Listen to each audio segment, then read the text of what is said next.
Assalamu alaikum wa rahmatullahi wa barakatuh, and welcome back to online classes of Iqra Hufaz by secondary schools and colleges, our project of Iqra education system.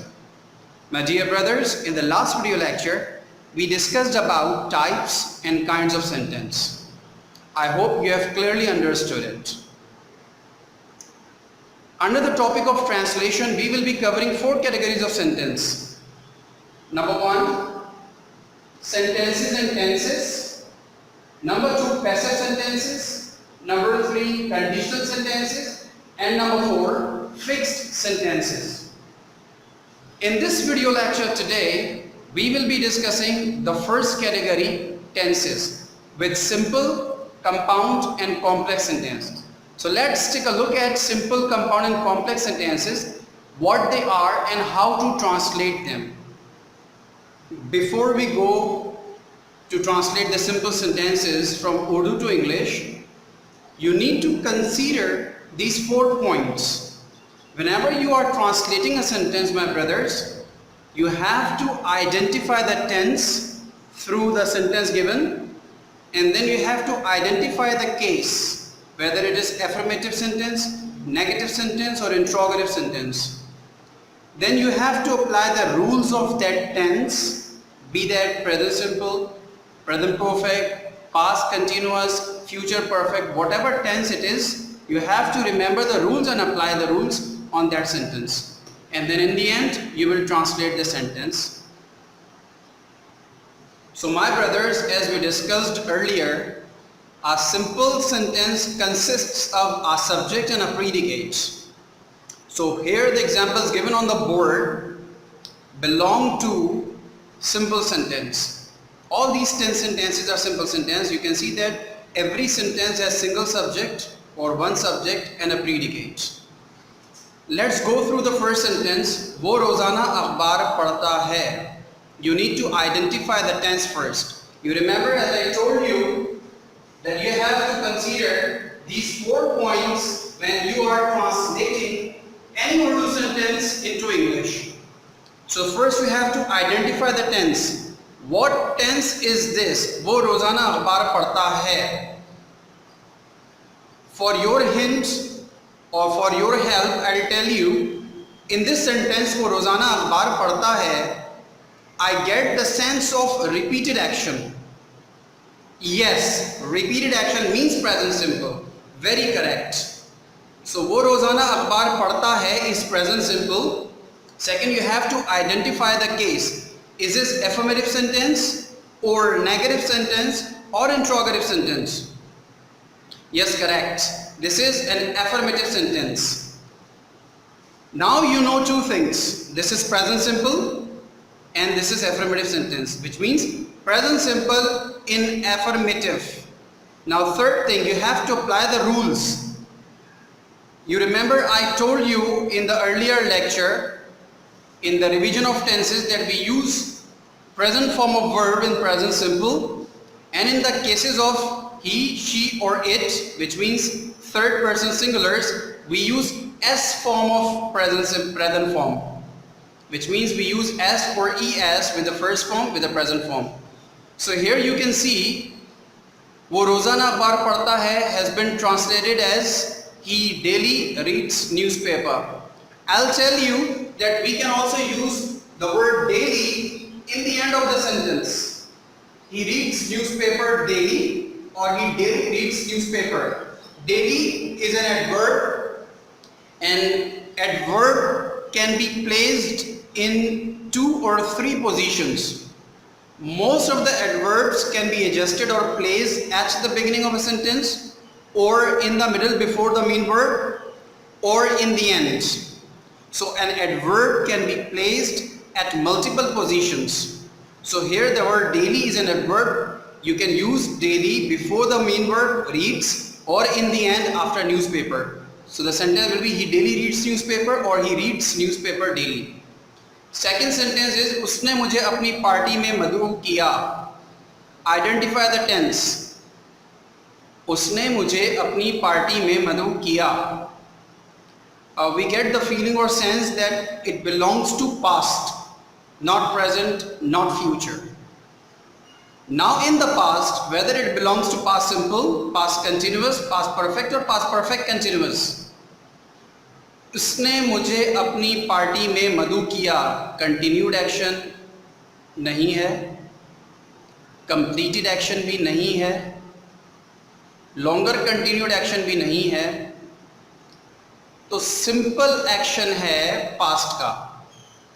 Yes, very correct. This sentence belongs to past simple. उसने मुझे अपनी party में मदऊ किया.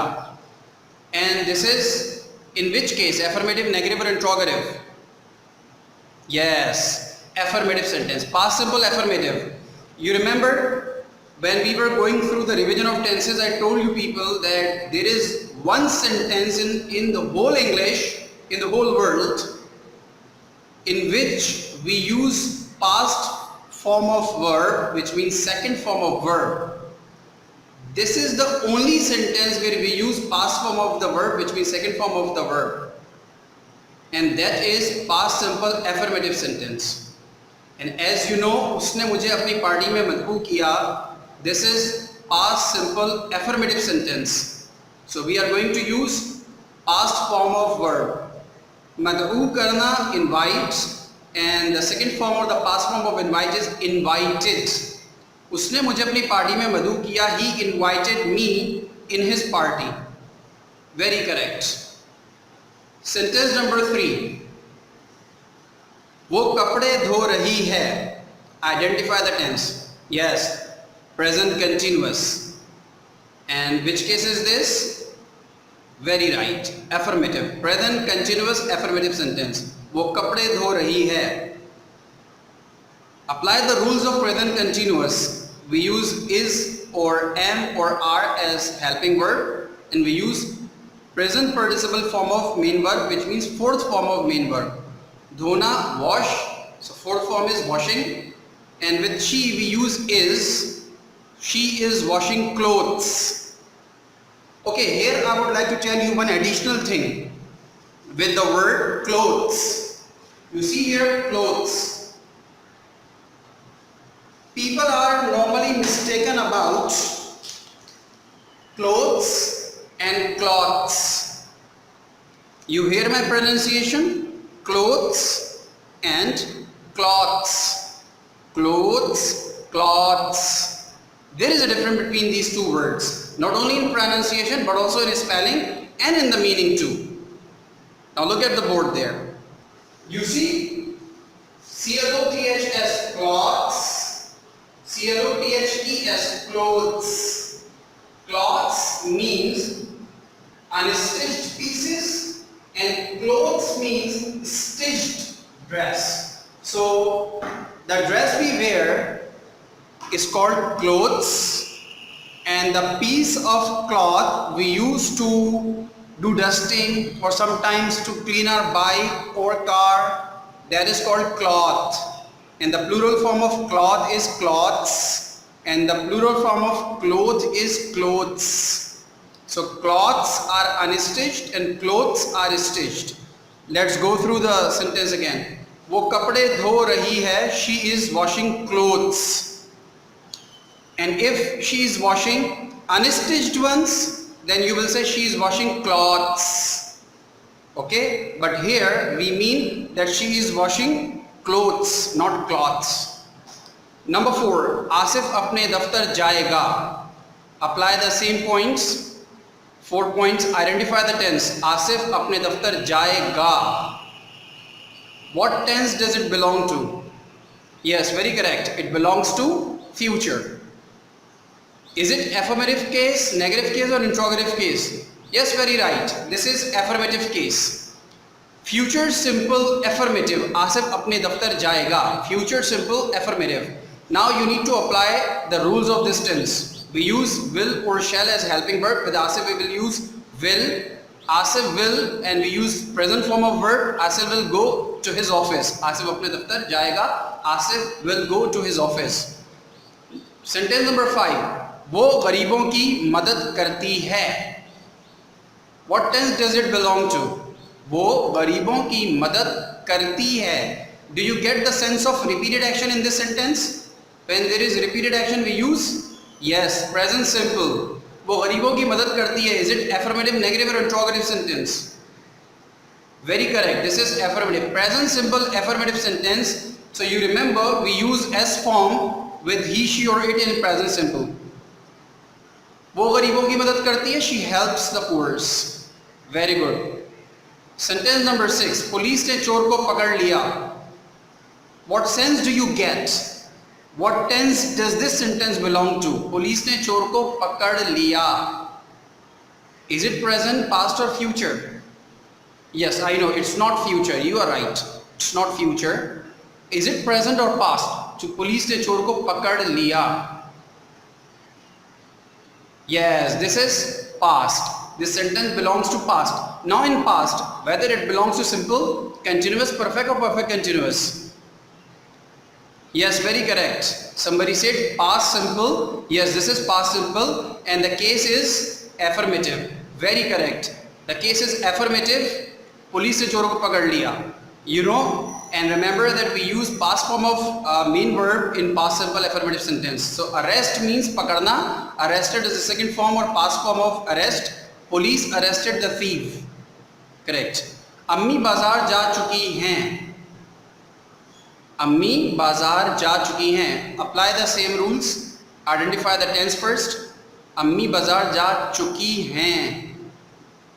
Yes, it sounds like present perfect. Very correct. We use has or have as auxiliary verb in present perfect with past participle form of verb, which means third form of verb. I hope that you people can remember the rules I told you people in the lectures of revision of tenses part 1 and part 2. Yes, I exemplified you with the sentences for each tense. So you remember we used past participle form in present perfect sentence. Mother has gone to the market. Very correct. Mother has gone to the market.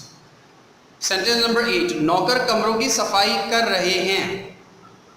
Yes, this is present continuous. Something is going on right now.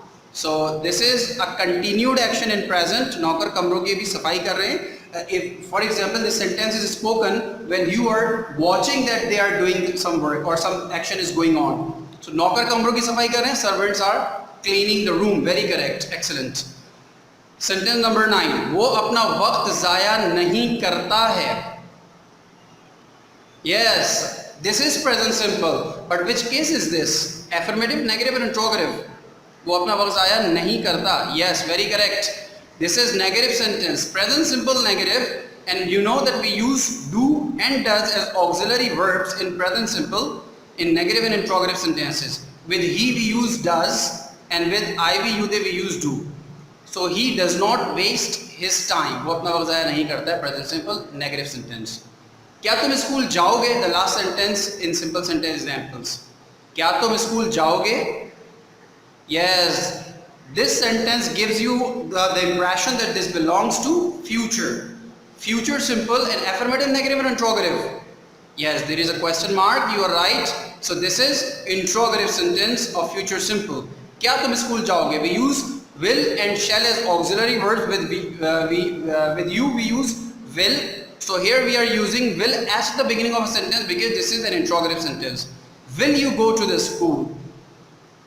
That's very right. My dear students, you people can do this work either in your rough register or in your fair register. That depends on you. But I will recommend you to do this work in your fair register in grammar section so that next time when you want to go through this topic, you can retrieve these sentences and you can do some more practice on them. That's all for today from translation, simple sentences. In the next lecture, I'm going to tell you something about compound and complex sentences. Yes, I will first explain you what compound and complex sentences are. As I have already explained you, I will give you a review of compound and complex sentence in fact. And then we will translate compound and complex sentences. Believe me, I love translating compound or complex sentences more than simple sentences. Because these compound or complex sentences are very tricky and very interesting. See you then in the next lecture. Till then, take very good care of yourselves. Assalamu alaikum wa rahmatullahi wa barakatuh.